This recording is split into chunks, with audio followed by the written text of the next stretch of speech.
ছিলেন একজন সফল ফ্রিল্যান্সার। আউটসোর্সিং করে যে আয় হতো তা দিয়ে নিজের খরচ চালাতেন তিনি। স্বপ্ন ছিল উচ্চ শিক্ষা নিতে দেশের বাইরে যাবেন, সে প্রস্তুতিও নিচ্ছিলেন। কিন্তু হঠাৎই নেমে এলো অন্ধকার। স্বপ্নগুলো সব দুঃস্বপ্নে পরিণত হলো। আন্দোলন চলাকালে তিনি শিক্ষার্থীদের পানি ও বিস্কুট খাওয়াচ্ছিলেন, আর সে সময় মাথায় গুলিবিদ্ধ হয়ে মারা যান তিনি। কিন্তু কে এই আত্মত্যাগী যুবক, কি তার অপরাধ, আর কেনই বা তাকে এভাবে মাথায় গুলি করে মারা হলো? প্রশ্ন পরিবারের। বিস্তারিত জানাচ্ছেন SI.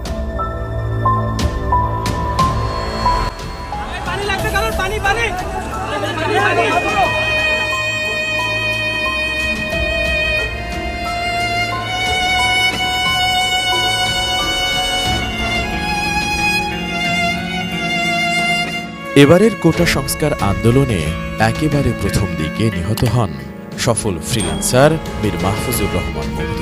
Bangladesh university of professionals তথা বিইউপিতে পড়ুয়া এমবিএর শিক্ষার্থী ছিলেন তিনি। খুলনা বিশ্ববিদ্যালয় থেকে গণিতে স্নাতক শেষে উচ্চতর শিক্ষা গ্রহণের পাশাপাশি ফ্রিল্যান্সিং করতেন তিনি। সোশ্যাল মিডিয়ায় পরিচিত ছিলেন মীর মুগ্ধ নামে।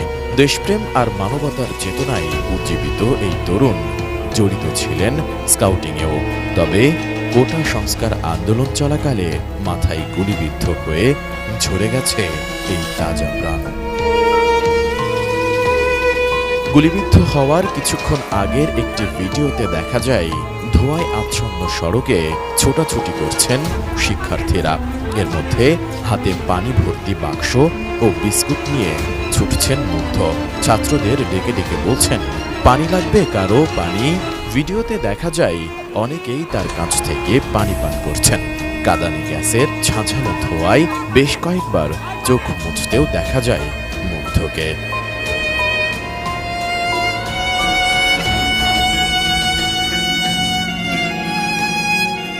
এদিকে মেধাবী মুগ্ধের মৃত্যুর শোক কাটিয়ে উঠতে পারছেন না পরিবার, পরিজন, সহপাঠী ও বন্ধুরা।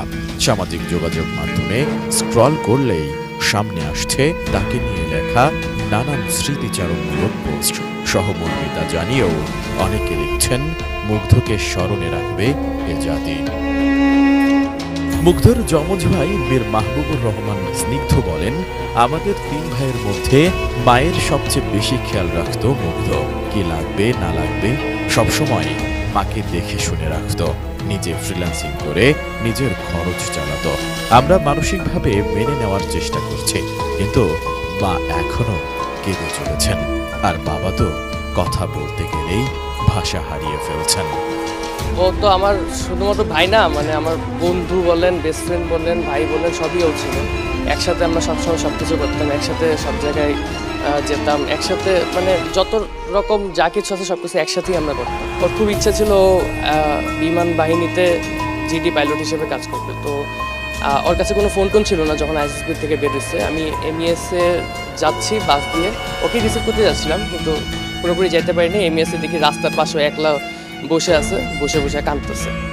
তো এই স্মৃতিটা আমার কাছে সবসময় মনে থাকে, যে ওর এই একটা আক্ষেপ সবসময় থেকে যাবে। রিসেন্টলি আমি অনেক জায়গায় দেখতে পাচ্ছি যে অনেকে ওর একটা স্ট্যাটাস নিয়ে ওটাকে ভিন্ন খাতে প্রবাহিত করার চেষ্টা করতেছে।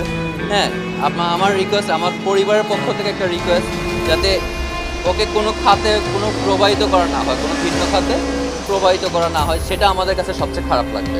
এদিকে মর্মান্তিক ওই ঘটনার বর্ণনা দিতে গিয়ে মুগ্ধর সঙ্গে থাকা বন্ধু নাইমুর রহমান আশিক বলেন, কারো বিপদ দেখলে সবসময় ছুটে যেত মুগ্ধ। উত্তরায় ছাত্রদের ওপর হামলা হচ্ছে শুনে অন্য বন্ধুদের নিয়ে ছুটে যান তাদের পাশে দাঁড়ানোর জন্য। ওই দিন অনেককেই হাসপাতালে নিয়ে গেছি আমি ও মুগ্ধ। বিকেল 6টার দিকে ছাত্রদের মাঝে পানি ও বিস্কুট দিয়ে সড়ক ডিভাইডারে বসে বিশ্রাম নিচ্ছিলাম। হঠাৎ রাজুক কমার্শিয়ালের সামনে থেকে পুলিশ গুলি করতে করতে এগিয়ে এলে সবার সঙ্গে আমরাও দৌড় দেই। হঠাৎ দেখি গুলি লাগাই সড়কে পড়ে গেছে মুগ্ধ। তার কপালে গুলি লেগে ডান কানের নিচ দিয়ে বেরিয়ে যায়। আমরা 3 জন ছিলাম বসা। আমার মুগ্ধর খুলনা ইউনিভার্সিটির একটা বন্ধু এসেছিল, নাম জাকির। ও ছিল সবার প্রথমে, দ্বিতীয়ত ছিল মুগ্ধ এবং সবার শেষে ছিলাম আমি।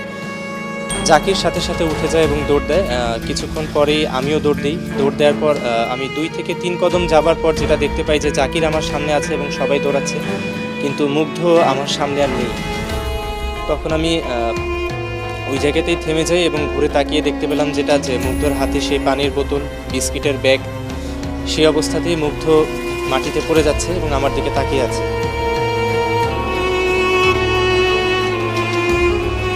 মুগ্ধদের গ্রামের বাড়ি ব্রাহ্মণবাড়িয়ায়। তার জন্ম 1998 সালের 9 অক্টোবর ঢাকার উত্তরায়। দাফনও হয়েছে সেখানে। উত্তরার ইসলামিক এডুকেশন সোসাইটি থেকে প্রাইমারি এবং Uttara high school and college থেকে এসএসসি ও এইচএসসি সম্পন্ন করেন তিনি। 2019 সালে ভর্তি হন খুলনা বিশ্ববিদ্যালয়ের গণিত বিভাগে। লেখাপড়ার পাশাপাশি ভালো ফুটবলও খেলতেন মুগ্ধ। গায়ক, গিটারিস্ট বা সংগঠক হিসেবেও সুনাম রয়েছে তার। এমন এক টকবকে যুবকের এহেন করুণ মৃত্যু কাঁদিয়েছে অনেক।